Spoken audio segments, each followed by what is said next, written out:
नमस्कार विद्यार्थियों, आप सभी का मनस्वी शिक्षण संस्थान ऑनलाइन स्टडी क्लासेज में हार्दिक स्वागत है। कोविड-19 के चलते हुए हमारी संस्था की ओर से ऑनलाइन क्लासेज शुरू की गई है, जिसका आप सभी लाभ उठाएं और अपने साथियों को भी इसके बारे में सूचित करें। मैं सदैव पिचकिया आपको आज कक्षा 12 के विषय गणित का अध्ययन कराऊंगा। आज हम चैप्टर नंबर 3 का अध्ययन करेंगे। चैप्टर नंबर 3 का नाम है अवयव मैट्रिक्स, जिसके बारे में हम सर्वप्रथम इसके बेसिक कंसेप्ट के बारे में पढ़ेंगे। तो शुरू करते हैं। अवयव यानी मैट्रिक्स। अवयव क्या होता है? ये समान राशियों व संख्याओं के उस सुव्यवस्थित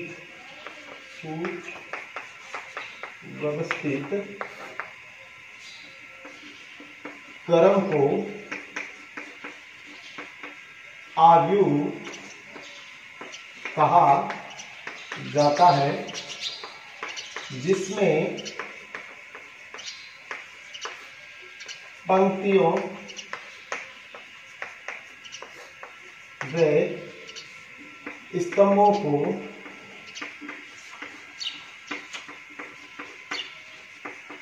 आयताकार व वर्गाकार विन्यास में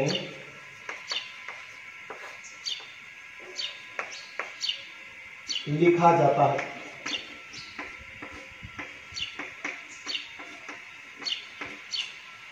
तो अवयव किसे कहते हैं?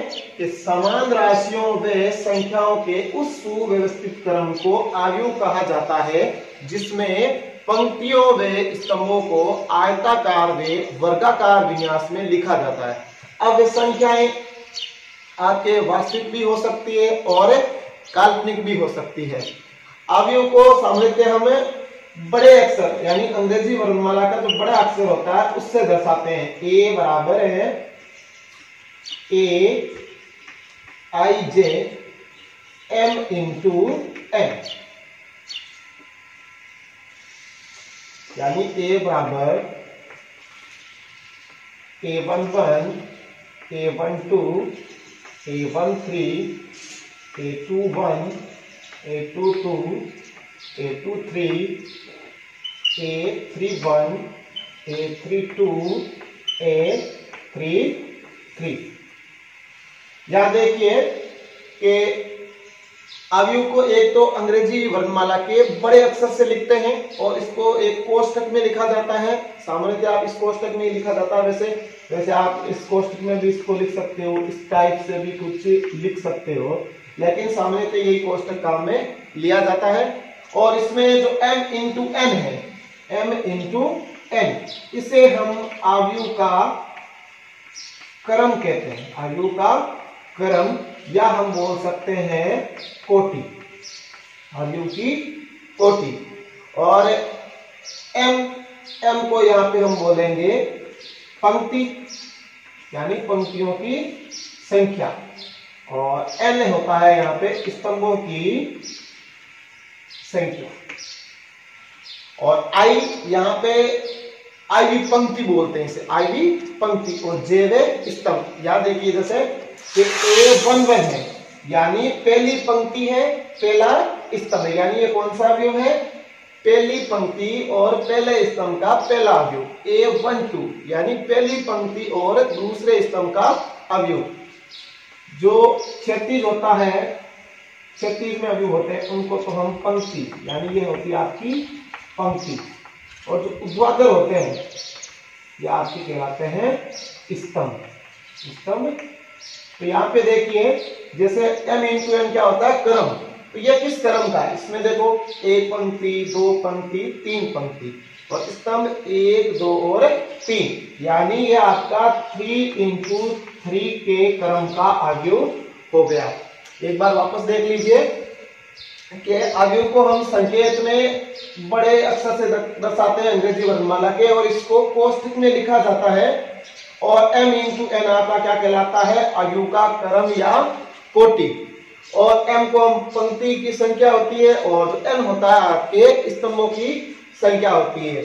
i और j आपके i तो आपके ये बताता है कि कौन सी पंक्ति का अवयव है, और j बताता है कि कौन से स्तंभ का ये अवयव है।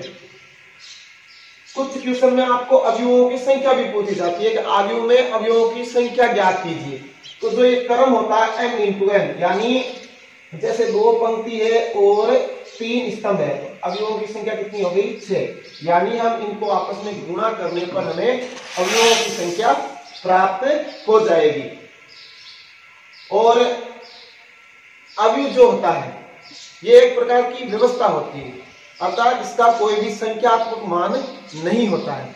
जैसे हम एग्जाम में बैठते हैं तो आप देखते हैं कि जैसे आगे के इस ओर से जैसे ऐसे 4 बच्चे बैठे हैं और इस टाइप से 6, तो ये क्रम चलता जाता है 6 6 6 और 4 4 4, यानी जैसे हम बैठक व्यवस्था करते हैं एग्जाम में, उसी प्रकार से अवयव भी एक प्रकार की क्या है? व्यवस्था है। इसका कोई भी संख्यात्मक मान नहीं होता है। अब हम इसके आगे इसके प्रकार के बारे में अध्ययन करेंगे।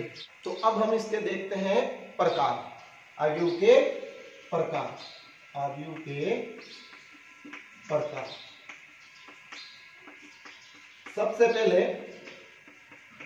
पंक्ति अवयव, सेकंड स्तंभ अवयव,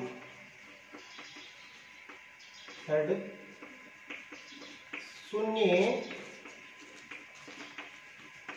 अवयव, फोर्थ आपका हो गया वर्ग अवयव, फिफ्थ हो गया आपका विकर्ण अवयव, विकर्ण अवयव, सिक्स्थ आपका हो गया अदिश अवयव, इसके आगे सेवंथ है इकाई अवयव, अंतिम इसका है त्रिभुजाकार अवयव, जिसमें 2 प्रकार होते हैं। पहला तो आपका होता है ऊपरी त्रिभुजाकार, ऊपरी त्रिभुजाकार अवयव, और सेकंड आपका होता है निम्न त्रिभुजाकार अवयव।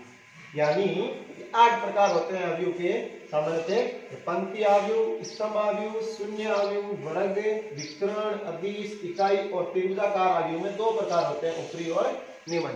अब हम इनके बारे में देखते हैं कि पंक्ति अवयव क्या होता है। पंक्ति अवयव ऐसा अवयव जिसमें केवल एक पंक्ति हो, वो पंक्ति अवयव कहलाता है। जैसे उदाहरण के तौर पे देखें कि ये अवयव हो गया, दे रखा हमें 1 2 3, तो यहाँ देखिए आप एक पंक्ति है और स्तंभ कितने हैं? 3, 1 इंटू 3। अगर हम इसके क्रम की बात करें, पंक्ति अवयव के क्रम की, तो इसका क्रम होता है 1 इंटू n, यानी पंक्ति हमेशा कितनी होगी? 1, लेकिन स्तंभ कितने भी हो सकते हैं। अब अगला हम देखते हैं स्तंभ अवयव। ऐसा अवयव जिसमें केवल एक स्तंभ हो उसे हम स्तंभ अवयव कहते हैं। जैसे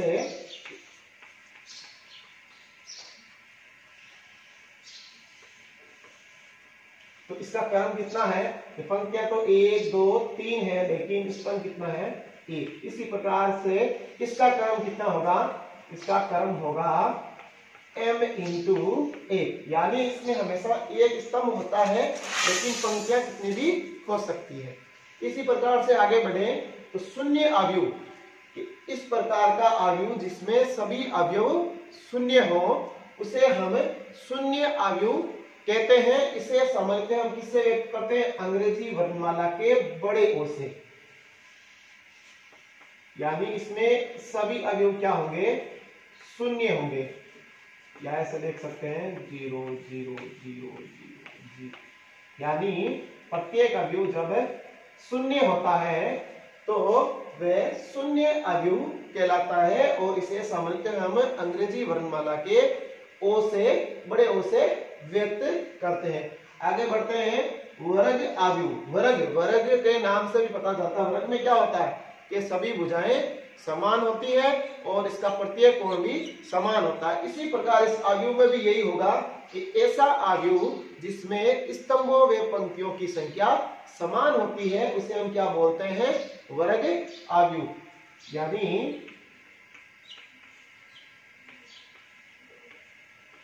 इसमें देखिए आप कि 2 ही पंक्तियां हैं और 2 स्तंभ है, यानी इसका क्रम समान होता है, यानी पंक्ति और स्तंभों की संख्या आपस में समान होती है। इसी प्रकार से 3 का भी हो सकता है, 3 into 3 का ही,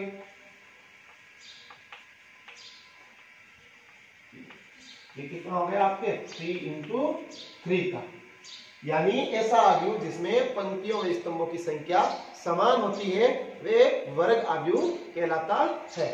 अब इससे आगे देखें तो विकर्ण अवयव। विकर्ण अवयव को देखते हैं तो ऐसा वर्ग अवयव, यानी इसमें भी स्तंभों व पंक्तियों की संख्या समान होगी, यानी ऐसा वर्ग अवयव जिसमें मुख्य विकर्ण के, अब मुख्य विकर्ण क्या होता है वो मैं आपको पहले बता देता हूं कि जो जैसे हमने देखा था शुरू में a बराबर a11 a12 a13 a21 a22 a23 a31 a32 a33, तो इसमें जो समान पदार्थ मतलब नीचे की ओर जो समान होते हैं पंक्ति और स्तंभ, यानी पहली पंक्ति का पहला अवयव, दूसरी पंक्ति का दूसरा अवयव, तीसरी पंक्ति का तीसरा अवयव, तो जो a11 है, a22 है, a33 है, ये आपका क्या कहलाता है, अवयव का मुख्य विकर्ण। मुख्य विकर्ण तो विकर्ण अवयव ऐसा वर्ग अवयव जिसमें मुख्य विकर्ण के अतिरिक्त सभी अवयव शून्य होते हैं, सभी अवयव शून्य होते हैं, यानी a बराबर 1 2 3 0 0 0 0 0 और 0, यानी जो मुख्य विकर्ण है इसके अतिरिक्त दो जो आपके अवयव बचते हैं वो क्या होते हैं, शून्य होते हैं, उसे हम क्या बोलते हैं, विकर्ण अवयव। इसके अनुसार ही अदिश अवयव, अदिश अवयव क्या होता है, विकर्ण अवयव होता है, यानी ऐसा विकर्ण अवयव जिसमें मुख्य विकर्ण के जो सभी अवयव होते हैं वो क्या होते हैं, आपस में समान होते हैं, यानी a बराबर 3 0 0 0 3 0 0 0 3, यानी जो मुख्य विकर्ण है उसके सभी अवयव तो समान है बाकी शून्य है, ऐसे अवयव को हम क्या कहते हैं, अदिश अवयव। अब हम आगे बढ़ते हैं इकाई अवयव में, यह एक प्रकार का क्या है, अदिश अवयव है, यानी ऐसा अदिश अवयव जिसमें मुख्य विकर्ण के सभी अवयव एक इकाई हो, यानी अर्थात एक हो। इसमें तो कोई भी हो सकता है लेकिन अवयव समान होते हैं, किसमें, अदिश अवयव में। लेकिन इकाई अवयव में क्या होगा कि वो विकर्ण के अवयव समान भी होने चाहिए और एक होना चाहिए, यानी a बराबर 1 0 0 0 1 0 0 0 1। अब ये किसी भी प्रकार के हो सकते हैं, जैसे 3 into 3 के हैं, 2 into 2 का हो सकता है, 4 into 4 का हो सकता है, इस प्रकार से जिस प्रकार कुछ आ जाता है। लेकिन ये ध्यान रखना है कि जो मुख्य विकर्ण होते हैं उनके अवयव इकाई होने चाहिए। अब आगे लास्ट में त्रिभुजाकार अवयव, इसमें 2 प्रकार हैं कि ऊपरी त्रिभुजाकार और निम्न त्रिभुजाकार, तो ये भी एक प्रकार का क्या होता है, आपके वर्ग अवयव होता है। यानी ऊपरी त्रिभुजाकार अवयव में ऐसा अवयव जिसमें मुख्य विकर्ण के नीचे के सभी अवयव शून्य होते हैं। यानी जैसे ये है वर्ग अवयव है, तो 1 2 3 0 -2 3 0 0 2, यानी जो मुख्य विकर्ण है, मुख्य विकर्ण है उसके नीचे के जो अवयव है अगर वो शून्य है तो वो कौन सा अवयव है? ऊपरी त्रिभुजाकार अवयव। इससे उल्टा ही निमन है, निमन त्रिभुजाकार अवयव, ऐसा अवयव जिसमें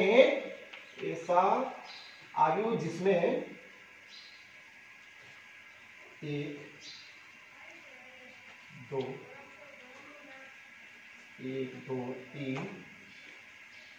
-2 3 2 0 0 0, यानी इसमें मुख्य विकर्ण के ऊपर के जो अवयव होते हैं वो क्या हो? शून्य हो, तो वो कौन सा अवयव कहलाता है? निमन त्रिभुजाकार अवयव। तो इसी प्रकार से हम एक बार वापस इनका अध्ययन कर लेते हैं कि पंक्ति अवयव किसे बोलते हैं? कि ऐसा अवयव जिसमें केवल एक पंक्ति हो उसे हम पंक्ति अवयव बोलते हैं। इसी प्रकार से स्तंभ अवयव ऐसा अवयव जिसमें केवल एक स्तंभ हो। शून्य अवयव ऐसा अवयव जिसमें सभी अवयव शून्य हो और इसे हम अंग्रेजी वर्णमाला के बड़े ओ से व्यक्त करते हैं। वर्ग अवयव ऐसा अवयव जिसमें पंक्ति व स्तंभों की संख्या समान होती है उसे हम वर्ग अवयव बोलते हैं। विकर्ण अवयव कि ऐसा वर्ग अवयव जिसमें मुख्य विकर्ण के अतिरिक्त सभी जो अवयव होते हैं वो शून्य हो तो वो विकर्ण अवयव कहलाता है। अदिश अवयव कि ऐसा विकर्ण अवयव जिसमें मुख्य विकर्ण के सभी अवयव क्या होने चाहिए? समान होने चाहिए। इकाई अवयव कि ऐसा अदिश अवयव जिसमें मुख्य विकर्ण के जो सभी अवयव है वो समान होने के साथ साथ इकाई होने चाहिए। क्या होने चाहिए? इकाई। और त्रिभुजाकार अवयव में क्या होता है? ऊपरी त्रिभुजाकार अवयव में तो मुख्य विकर्ण के जो नीचे के अवयव होते हैं वो शून्य होने चाहिए और निमन त्रिभुजाकार अवयव में मुख्य विकर्ण के ऊपर के जो अवयव है वो शून्य होने चाहिए। ये जो इकाई अवयव है इसे हम एक की बजाय यहाँ आई से व्यक्त करते हैं। किससे? आई से। और जैसे हम शून्य अवयव को बड़े ओ से व्यक्त करते हैं। इस प्रकार से आपके ये अवयव के प्रकार हो गए। अब हम आगे कुछ इसके गुण धर्म देखेंगे। अवयव के गुण धर्म, इसमें हम पहला देखते हैं परिवर्त अवयव।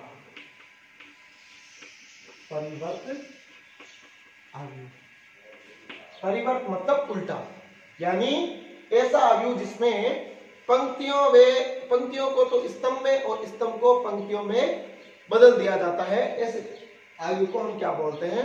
परिवर्त अवयव कहा जाता है। एक बार वापस से देख लीजिए परिभाषा कि ऐसा अवयव जिसमें स्तंभों को पंक्तियों में तथा पंक्तियों को स्तंभों में बदल दिया जाता है, ऐसे अवयव को हम परिवर्त अवयव कहते हैं।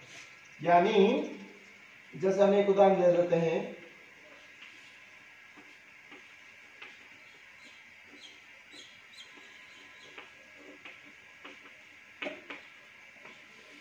अब ये हमारा मुख्य अवयव दिया गया है। अगर हम इसको क्या करते हैं हम कि पंक्तियों को स्तंभ बना देते हैं और स्तंभों को पंक्तियां बना देते हैं। जैसे पहली पंक्ति है ये क्या बन जाएगी? आपकी पहली स्तंभ। दूसरी पंक्ति है ये आपका बन जाएगा दूसरा स्तंभ। तीसरी पंक्ति आपकी क्या बन जाएगी? तीसरा स्तंभ। तो इस प्रकार से ये क्या हो गया? एक परिवर्ती अवयव, यानी इसको एक पर टी या ए डैश लिख सकते हैं, ये डैश लिख सकते हैं। यानी ऐसा अवयव जिसमें स्तंभों को पंक्तियों में तथा पंक्तियों को स्तंभ में परिवर्तित किया जाए तो ऐसा अवयव परिवर्त अवयव कहलाता है।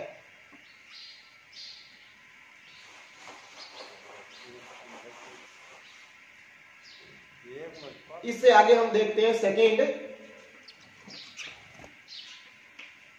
सममित अवयव। सममित अवयव यानी हम इसको ऐसा वर्ग अवयव भी बोल सकते हैं। ऐसा वर्ग अवयव जिसमें पंक्तियों व स्तंभों को परस्पर बदलने पर उनके मान में कोई परिवर्तन नहीं आता, यानी वो परिमाण में समान रहते हैं। एक उदाहरण देके बताते हैं आपको। जैसे ए है 2 3 3 4। अब इसका हम परिवर्त आव्यूह लेते हैं। तो पहली पंक्ति क्या है, 2 और 3 है आव्यूह, तो ये स्तंभ में चेंज हो जाएंगे। दूसरी पंक्ति दूसरे स्तंभ में हो जाएगी। तो आप देखिए कि ए और ए की पावर टी यानी मुख्य अवयव और परिवर्त अवयव आपस में क्या है, समान है। यानी ऐसे अवयव को हम क्या बोलते हैं, सम्मित। सम्मित मतलब क्या होता है, समान। यानी इसको जो मुख्य विकर्ण होता है, मुख्य विकर्ण के सापेक्ष जो अवयव होते हैं वो समान दूरी पर होते हैं और परस्पर क्या होते हैं, आपस में समान होते हैं। यानी ए आई जे बराबर ए जे आई। एक ये तो आपको हो गया 2 इंटू 2 का। एक हम देख लेते हैं 3 इंटू 3 का। जैसे मुख्य विकर्ण तो हो गया आपका A B C G H और एफ, 3 इंटू 3। अब इसका हम ए की पावर टी लेते हैं। तो पहली पंक्ति है, ये हो गया आपका पहला स्तंभ। दूसरी पंक्ति है, तो ये आपका हो गया दूसरा स्तंभ। तीसरी पंक्ति है, तो ये आपका हो गया तीसरा स्तंभ। देखिए A G H G B F H F C यानी मुख्य विकर्ण के सापेक्ष एक तो समान दूरी पर है और परिमाण में भी समान है और इनके मान में भी कोई परिवर्तन नहीं होगा। यानी मुख्य विकर्ण के सापेक्ष समान दूरी पर और आपस में समान होते हैं। ऐसे अवयव को हम क्या बोलते हैं, सम्मित अवयव। देखते हैं विषम सम्मित अवयव, यानी यह सम्मित अवयव के जस्ट उल्टा है। उदाहरण की सहायता से समझते हैं इसको कि a बराबर क्या है, 0 - 3 3 और 0। जैसे ही हम इसको परिवर्त करते हैं 0 - 3 और 3 और 0। अब अगर हम ध्यान से देखें तो मुख्य विकर्ण के सापेक्ष ये दूरी में तो आपके समान है, लेकिन आपस में क्या हो गए, ऋणात्मक हो गए। यानी a बराबर क्या हो गया, -a की पावर t। यानी ए आई जे बराबर हमें क्या प्राप्त हो जाएगा, -a-j-i। इस प्रकार से विषम सम्मित अवयव क्या होता है कि जब हम इसको परिवर्त करते हैं, यानी पंक्तियों को स्तंभ में और स्तंभ को पंक्तियों में चेंज करने पर इसके परिमाण में अंतर आ जाता है, लेकिन ये दूरी में समान होते हैं और परस्पर आपस में भी समान होते हैं, लेकिन इनका परिमाण चेंज हो जाता है। इस प्रकार से ये अवयव के आपके गुणधर्म हो गए। अब इससे आगे हम पार्ट 2 में इसका अध्ययन करेंगे।